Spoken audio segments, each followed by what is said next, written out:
Hello दोस्तों, हमारा नाम हिमांशु ब्रह्मनिया है और आपके चैनल का नाम है हिमांशु ब्रह्मनिया स्टडी पॉइंट, है ना। आइएगा स्टार्ट करते हैं।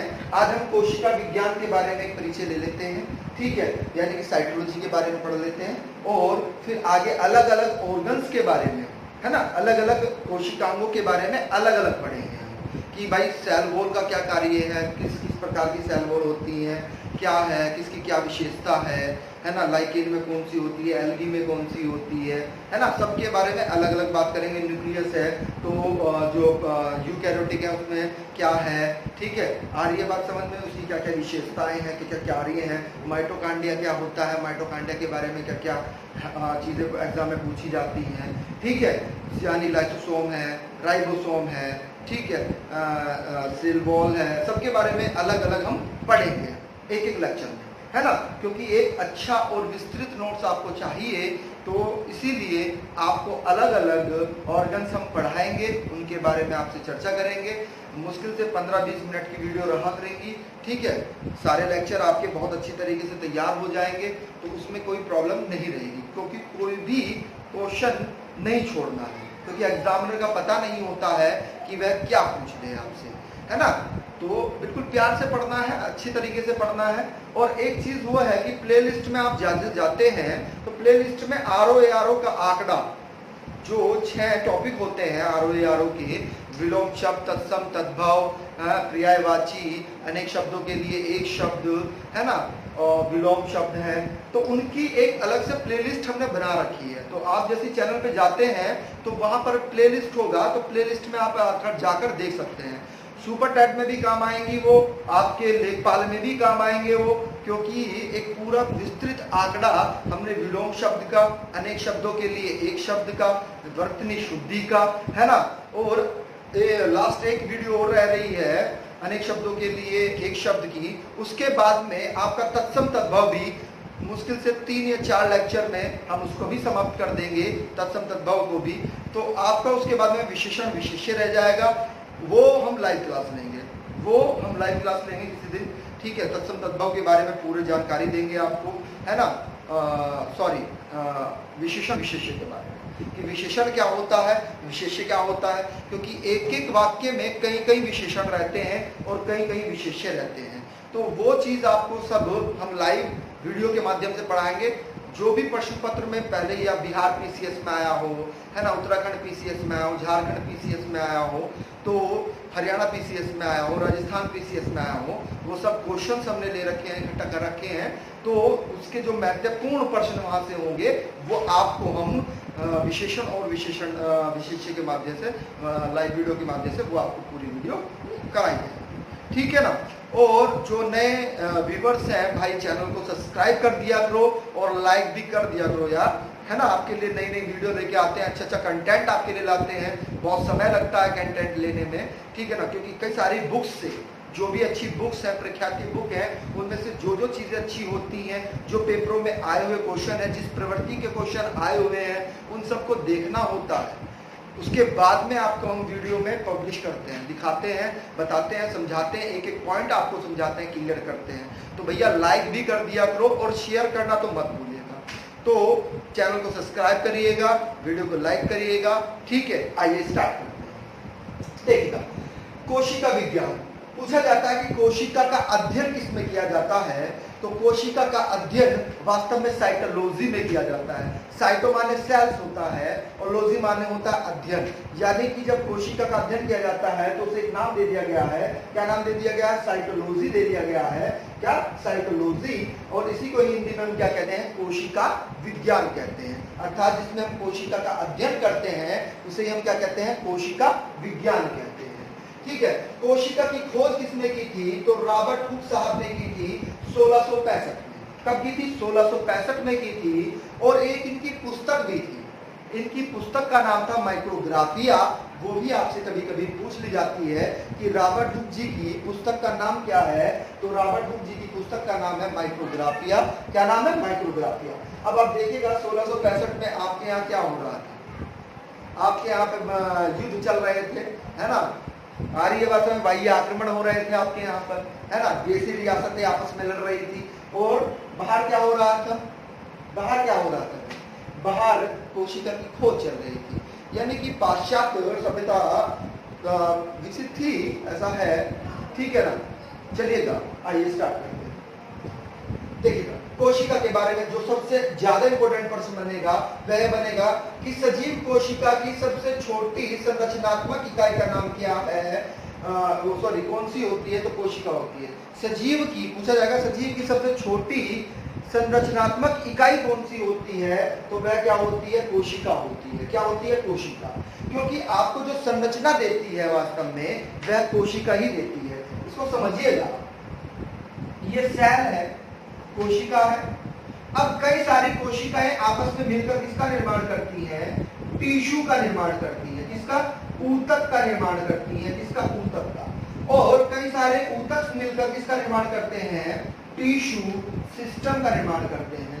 किसका, टिश्यू सिस्टम का निर्माण करते हैं, अर्थात ऊतक तंत्र का निर्माण करते हैं। किसका, ऊतक तंत्र का निर्माण करते हैं। और कई सारे ऊतक तंत्र मिलकर किसका निर्माण करते हैं, ऑर्गन्स का निर्माण करते हैं, अर्थात अंग का निर्माण करते हैं। और कई सारे अंग मिलकर किसका निर्माण करते हैं, ऑर्गेनिज्म का निर्माण करते हैं, अर्थात किसका निर्माण करते हैं, सजीव का निर्माण करते हैं, अर्थात जीव का निर्माण करते हैं। किसका, जीव का निर्माण करते हैं, ऑर्गेनिज्म, ठीक है, लीजिएगा, ऑर्गेनिज्म निर्माण करते हैं सजीव का। यानी कि कई सारी सेल्स मिलकर, कई सारी सेल्स मिलकर, कई सारी कोशिकाएं मिलकर किसका निर्माण कर रही हैं, टिश्यू का निर्माण कर रही हैं, ऊतक का निर्माण कर रही हैं, त्वचा का निर्माण कर रही हैं। क्लियर है। और वही सेल्स मिलकर किसका निर्माण कर रही है, बहुत सारी ऊतक मिलकर किसका निर्माण कर रही है, ऊतक सिस्टम का निर्माण कर रही है, अर्थात ऊतक तंत्र का निर्माण कर रही है। और कई सारे ऊतक तंत्र मिलकर किसका निर्माण करते हैं, पूरे अंग का निर्माण करते हैं। ठीक है, किसका, अंग का निर्माण करते हैं। और कई सारे अंग मिलकर किसका निर्माण करते हैं, सजीव का निर्माण करते हैं, अर्थात जीव का निर्माण करते हैं। क्लियर है पॉइंट यहां तक। तो इसीलिए क्या कहा गया है, आपको संरचना कौन देती है, वास्तव में कोशिका ही देती है। कोशिका ही तो विस्तृत रूप में हमारे शरीर का निर्माण कर रही है। आइएगा अब दूसरा प्रश्न क्या बनता है, दूसरा प्रश्न ये बनता है कि सजीव की सबसे छोटी क्रियात्मक इकाई कौन सी होती है, तो सजीव की सबसे छोटी क्रियात्मक इकाई भी क्या होती है, कोशिका ही होती है। क्या होती है, कोशिका ही होती है, क्योंकि शरीर में जितनी भी क्रियाएं होंगी, वास्तव में सजीव में जो भी क्रियाएं होंगी वह कोशिका में ही होती हैं। पूरा इलेक्ट्रॉन ट्रांसपोर्ट सिस्टम से लेकर ग्लाइकोलाइसिस से लेकर, ठीक है, आपको नहीं पढ़ना है, वो एकेडमिक होता है ना, ग्लाइकोलाइसिस, ग्लूकोज का ग्लाइकोजन में बदलना, ग्लाइकोजन का ग्लूकोज में बदलना, ठीक है, इलेक्ट्रॉन का ट्रांसपोर्ट होना, है ना, इलेक्ट्रॉन ट्रांसपोर्ट, बहुत सारी क्रियाएं होती हैं हमारे शरीर में, लेकिन वे अननेसेसरी है, आपके लिए जरूरी नहीं है। जो आपके लिए जरूरी है आपको वो दिया जाएगा, एक अच्छा नोट्स आपको बताया जाएगा। कॉपी और पेन लेकर इन चीजों को लिख लिया करो आप, है ना। एक बार वीडियो को देख लेंगे, पढ़ लेंगे तो आपका मतलब याद हो जाएगा, कभी भूलेंगे भी नहीं आप, ठीक है। तो सबसे सजीव कोशिका, सजीव की सबसे छोटी क्रियात्मक इकाई भी कौन सी होती है, कोशिका ही होती है। होता क्या है, माइटोकॉन्ड्रिया कोशिकांग है, तो कोशिका के अंदर ही तो है, और उसे ही ऊर्जा ग्रह कहा गया है। क्या कहा गया, ऊर्जा ग्रह। वास्तव में माइटोकॉन्ड्रिया का असली कार्य क्या होता है, जो श्वसन की अंतिम प्रक्रिया होती है, अर्थात जो श्वसन का अंतिम कार्य होता है वह माइटोकॉन्ड्रिया में ही होता है। किसमें होता है, माइटोकॉन्ड्रिया में होता है, क्योंकि जब ग्लूकोज के संपर्क में, यह क्रिया कहां पर होगी, माइटोकॉन्ड्रिया में होगी। सुन लीजिएगा ध्यान से, बिल्कुल, है ना, कोई भी चीज नेसेसरी नहीं होती, आपके लाभदायक है। देखिएगा, जब आपने खाना खाया, खाना खाने के बाद में आपने जटिल भोज्य पदार्थ के रूप में खाने को लिया, अर्थात आपने अनाज खाया, तो आपको कार्बोहाइड्रेट मिला। क्या मिला, कार्बोहाइड्रेट मिला। और कार्बोहाइड्रेट को एंजाइम ने, किसने, एंजाइम ने, जो बाह्य स्रावी ग्रंथि है एंजाइम निकालती है, एंजाइम ने उसको क्या किया, सरल भोज्य पदार्थ में तोड़ दिया। किसमें, सरल भोज्य पदार्थ में तोड़ दिया। किसको, कार्बोहाइड्रेट को, जो आपने अनाज के रूप में खाया था, कार्बोहाइड्रेट आया था, वो किसने, एंजाइम ने सरल भोज्य पदार्थ के रूप में उसको तोड़ दिया है। जब सरल भोज्य पदार्थ में उसको तोड़ दिया है, तो तोड़ने के बाद में क्या होगा, ग्लूकोज के रूप में टूट गया है। किसके रूप में, ग्लूकोज के रूप में टूट गया है। तो अब बिल्कुल ध्यान से समझिएगा, आपने श्वसन क्रिया की, श्वसन क्रिया करने के बाद आपके अंदर क्या गया, ऑक्सीजन गया। क्या गया, ऑक्सीजन गया। और ऑक्सीजन जाने के बाद में जब ग्लूकोज के संपर्क में वह ऑक्सीजन आया, ये सब क्रिया माइटोकॉन्ड्रिया में हो रही है, ध्यान से समझिएगा। तो हुआ क्या, वहां पर एटीपी का निर्माण हुआ। किसका, एटीपी का निर्माण हुआ। किसका, एटीपी का, एडिनो ट्राइफॉस्फेट का निर्माण हुआ, जिसे आप क्या कहते हैं, ऊर्जा सिक्का कहते हैं। एटीपी को क्या कहते हैं, ऊर्जा सिक्का या एनर्जी कॉइन कहते हैं। तो ये सब क्रिया कहां पर हो रही है, माइटोकॉन्ड्रिया में हो रही है। और वो किसका कोशिका, किसका अंग है, कोशिका का अंग है। क्लियर है पॉइंट, आ रही है बात समझ में। तो यानी कि आपको जीवित रहने के लिए क्या चाहिए, एनर्जी चाहिए, नहीं चाहिए। तो इसीलिए जितना भी क्रियात्मक इकाई हो रही है वास्तव में वह कोशिका के अंदर हो रही है, इसलिए कोशिका को क्या कहा जाता है, क्रियात्मक इकाई कहा जाता है। सबसे छोटी क्रियात्मक इकाई हमारी यही है।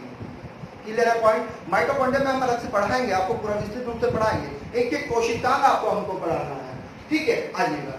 अब पूछा जाता है कि कोशिका की आंतरिक संरचना का संगठन के बारे में किसने बताया था, तो ल्यूवन हॉक साहब ने बताया था। किसने, ल्यूवन हॉक ने बताया था। अगला पॉइंट समझिएगा, कोशिका सिद्धांत। देखिए, कोशिका सिद्धांत स्लाइडर वेस्टवाने ने दिया था, 1838 में दिया था। और इन्होंने 4 बातें बताई थी। कितनी, 4 बातें। बिल्कुल ध्यान से समझना है, 4 बातें कौन कौन सी इन्होंने बताई थी।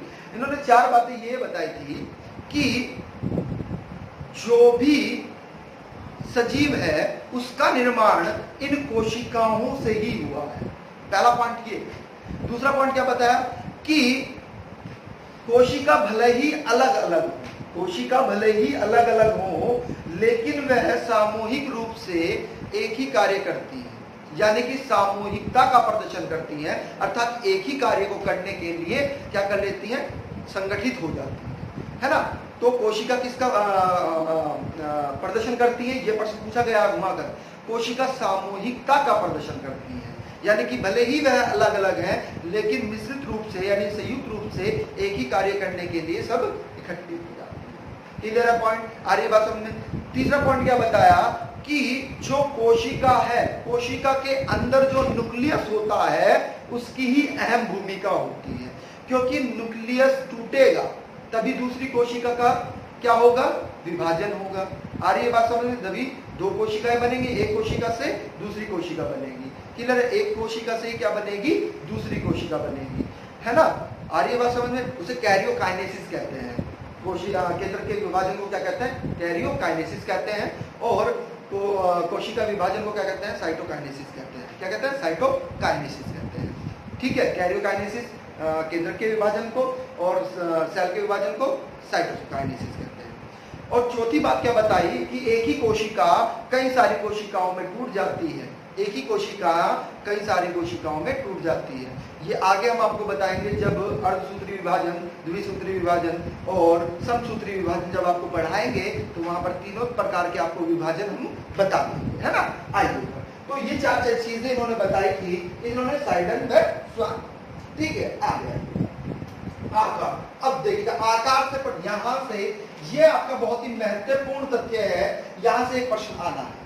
ठीक है, यहां से एक प्रश्न आना है और पीपीएलओ के बारे में भी हम बताएंगे, यहां से भी एक प्रश्न आना है। पूरा एक एक चीज समझाएंगे उसके बारे में। पूछा जाता है कि इसका आकार कितना होता है, तो 10 माइक्रोन से लेकर कितना, 20 माइक्रोन। देखिएगा 1 माइक्रोन बराबर क्या होता है, 1 माइक्रोन बराबर होता है 10 to the power -6। कितनी, 10 to the power -6 1 माइक्रोन बराबर होता है।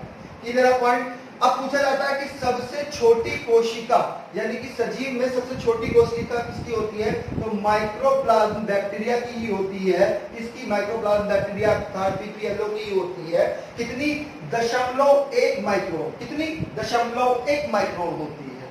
अगला ही प्रश्न आपसे पूछा जाएगा कि मनुष्य में बड़ी कोशिका, यानी कि मनुष्य में सबसे बड़ी कोशिका कौन सी होती है, तो वह तंत्रिका कोशिका होती है, जो 1 से 1.5 मीटर तक रहती है। कितनी, 1 से 1.5 मीटर रहती है। जब ये आ गया तो थोड़ा सा बता देते हैं इसके बारे में भी।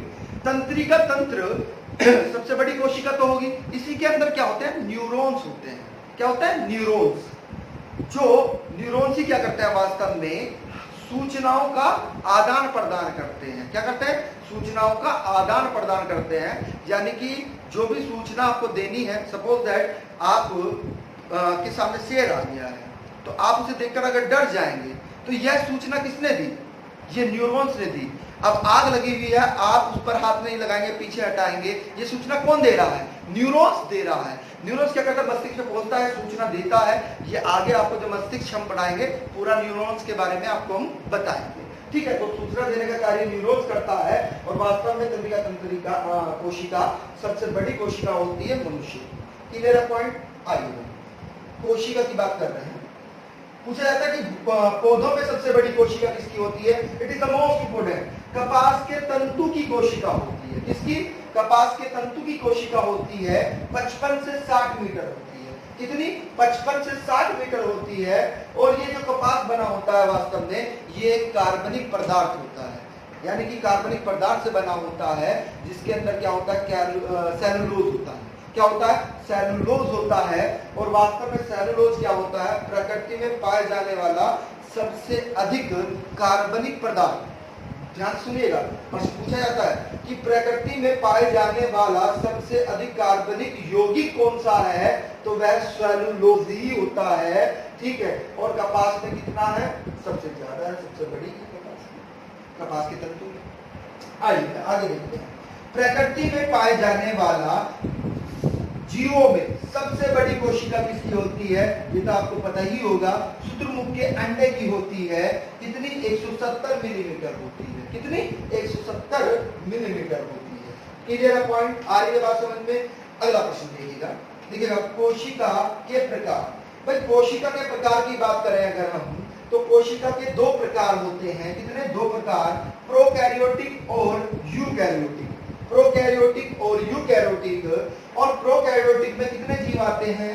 बेसिकली 3 जीव आते हैं। जीवाणु आता है, पीपीएलओ आता है और नीलहरित शैवाल आता है। जीवाणु, पीपीएलओ और नीलहरित शैवाल।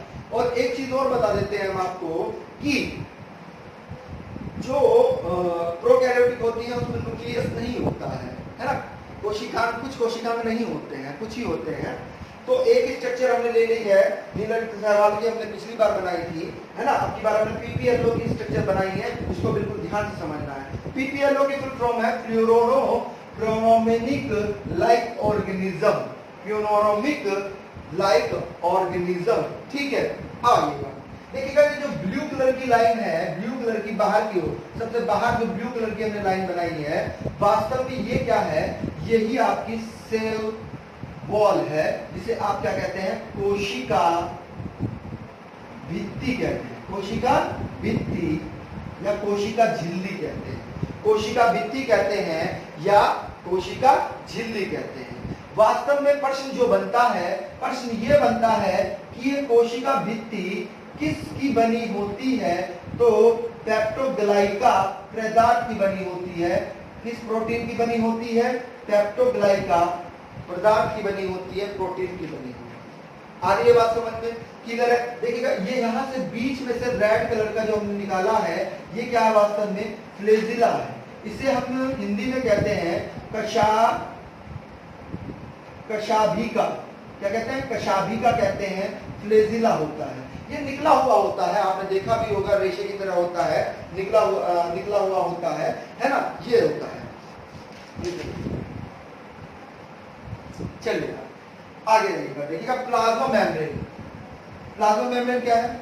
ये जो अंदर ब्लैक कलर का हमने ये बनाया है, ये क्या है? वास्तव में ये प्लाज्मा मेम्ब्रेन है। अंदर एक और लेयर बनाई है ना ब्लैक कलर की, ये क्या है? वास्तव में प्लाज्मा मेम्ब्रेन है। और इस प्लाज्मा मेम्ब्रेन को हिंदी में क्या कहते हैं? कोशिका द्रव्य झिल्ली कहते हैं। कोशिका द्रव्य झिल्ली कहते हैं। अब प्रश्न यहां से क्या बनता है? कोशिका द्रव्य झिल्ली से मोस्ट इंपोर्टेंट ध्यान रखिएगा, पूछा जाता है कि ये किस पदार्थ की बनी होती है? तो वास्तव में ये फास्फोलिपिड की बनी होती है। किसकी? फास्फोलिपिड, अर्थात इसमें क्या है? फास्फोरस है, फास्फोरस है और लिपिड। क्या है? लिपिड। वसा का ही सरल रूप क्या होता है?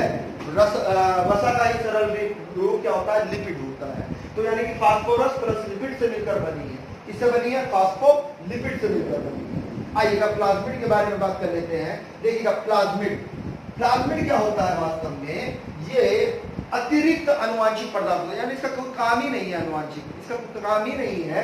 तो आपसे प्रश्न पूछा जाता है कि पीपीएलओ में ये है ना, पीपीएलओ में जो अनुवांशिक पदार्थ यानी कि अतिरिक्त अनुवांशिक पदार्थ होता है वह क्या होता है?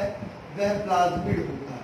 अतिरिक्त अनुवांशिक पदार्थ होता है। क्या होता है? प्लाज्मिड क्या होता है? अतिरिक्त आनुवांशिक पदार्थ होता है। ठीक है, आइएगा डीएनए पे बात कर लेते हैं। डीएनए ये क्या है? ये डीएनए है ना। डीएनए किससे बना होता है? न्यूक्लियोइड से बना होता है। देखिएगा आगे जब हम आपको डीएनए समझाएंगे तो उसके बारे में आपको बता देंगे न्यूक्लियोइड क्या होते हैं, है ना। न्यूक्लियस के अंदर पाया जा रहा है और मतलब थ्रेड जैसी संरचना होती है। चलो बाद में बताएंगे, ठीक है। बस ये समझिएगा न्यूक्लियोइड का बना होता है डीएनए। आपसे प्रश्न पूछा जाता है कि पीपीएलओ में मूल अनुवांशिक पदार्थ कौन सा होता है? तो वह डीएनए होता है। मूल अनुवांशिक पदार्थ, मूल अनुवांशिक पदार्थ। तो मूल अनुवांशिक जो पदार्थ होता है वास्तव में वह क्या होता है? डीएनए होता है। अतिरिक्त अनुवांशिक पदार्थ क्या होता है? प्लाज्मिड होता है। इसका कोई काम नहीं होता है, लेकिन डीएनए का बहुत काम होता है। यही अनुवांशिक पदार्थ है आपका, मूल अनुवांशिक पदार्थ है। Clear point? आ रही है बात समझ में? ठीक है, चलिए अब साइटोप्लाज्म, यानी कि साइटोप्लाज्म क्या है? ये ब्लैक ब्लैक लेयर के अंदर जो है बना हुआ, ये वास्तव में क्या है? हमने अंदर डॉट डॉट करके दिखाया है आपको। एक तरल पदार्थ है। क्या है? एक तरल पदार्थ है जो कोशिका के अंदर पाया जा रहा है। तो उसे ही क्या कहा गया है? साइटोप्लाज्म कहा गया है। इसे हिंदी में कहते हैं कोशिका द्रव्य। क्या कहते हैं? कोशिका द्रव्य कहते हैं। क्या कहते हैं? कोशिका द्रव्य कहते हैं। Clear point? बात समझ में आ रही है यहाँ तक? आगे चलिए, ये मोस्ट इंपोर्टेंट बनेगा आपका। ये कई बार पूछा जाता है। मीसोसोम, ये क्या है वास्तव में? मीसोसोम क्या है वास्तव में? श्वसन की क्रिया कहां पर हो रही है? पूछा जाता है कि पीपीएलओ में ये संरचना है ना, ये संरचना, ये है क्या? मीसोसोम। पूछा जाता है श्वसन की क्रिया कहां पर होती है? तो श्वसन की क्रिया मीसोसोम में होती है। पीपीएलओ में किस श्वसन की क्रिया कहां होती है? मीसोसोम में। तो ये याद रखिएगा, यहां पर क्या होती है? श्वसन की क्रिया होती है। श्वसन की क्रिया होगी तभी तो भैया आपका क्या बनेगा? तभी तो क्या बनेगा? ऊर्जा मिलेगी, नहीं मिलेगी। श्वसन का कार्य ये नहीं है कि ऑक्सीजन को लिया और CO2 को छोड़ा, नहीं। उसका मूल कार्य क्या है? ऊर्जा को पैदा करना है। क्या है? ऊर्जा को पैदा करना है, तभी तो जीवित रह पाएंगे आप। ठीक है, ये मत समझ लीजिएगा कि ऑक्सीजन लिया और CO2 छोड़ा तो वह श्वसन है, नहीं। श्वसन का कार्य जो महत्वपूर्ण है वह क्या है? ऊर्जा को पैदा करना होता है। थोड़ी देर पहले हमने बताया था आपको। ठीक है, क्लियर पॉइंट? आ रही है बात समझ में? राइबोसोम को समझिएगा। ये जो स्ट्रक्चर है, ये वाली स्ट्रक्चर, ये वास्तव में क्या है? राइबोसोम। राइबोसोम को क्या कहा जाता है? ये भी प्रश्न कई बार पूछा गया है। तो राइबोसोम को क्या कहा जाता है? प्रोटीन निर्माण की फैक्ट्री कहा जाता है, क्योंकि जो प्रोटीन बनता है वास्तव में वह राइबोसोम में ही बनता है, अर्थात राइबोसोम ही बनाता है। तो राइबोसोम को क्या कहा जाता है? प्रोटीन निर्माण की फैक्ट्री कहा जाता है। और जो पीपीएलओ में जो क्या पाया जाता है? राइबोसोम, वह किस प्रकार का पाया जाता है? तो वह 70S प्रकार का पाया जाता है, अर्थात कम विकसित प्रकार का पाया जाता है। कम विकसित प्रकार का होता है। दो प्रकार के होते हैं, 80S और 70S। तो 70S कम प्रकार का है। ये S क्या है वास्तव में? S को समझ लीजिएगा। S जो है सुडेबर्ग यूनिट है, उन्हीं के नाम पर है साइंटिस्ट थे। ये यूनिट है वास्तव में क्षमता को नापता है कि कितनी आपकी क्या बन रही है? प्रोटीन बन रहा है। क्षमता को प्रेजेंट करता है। किसको? क्षमता को प्रदर्शित करता है, कितना प्रकार का प्रोटीन बना रहा है, कितनी क्षमता का प्रोटीन बना रहा है राइबोसोम। Clear point? बात समझ में आ रही है? तो आप प्रोकैरियोटिक के बारे में आपको और जानकारी आगे हम बताएंगे कि प्रोकैरियोटिक में और क्या क्या है। ठीक है, क्लियर पॉइंट? अगर आपको वीडियो अच्छा लगा हो तो इसको लाइक कर दीजिएगा, है ना। और भैया जो नए व्यूअर्स हैं वो सब चैनल को सब्सक्राइब कर दीजिएगा और शेयर करना मत भूलिएगा। Thank you.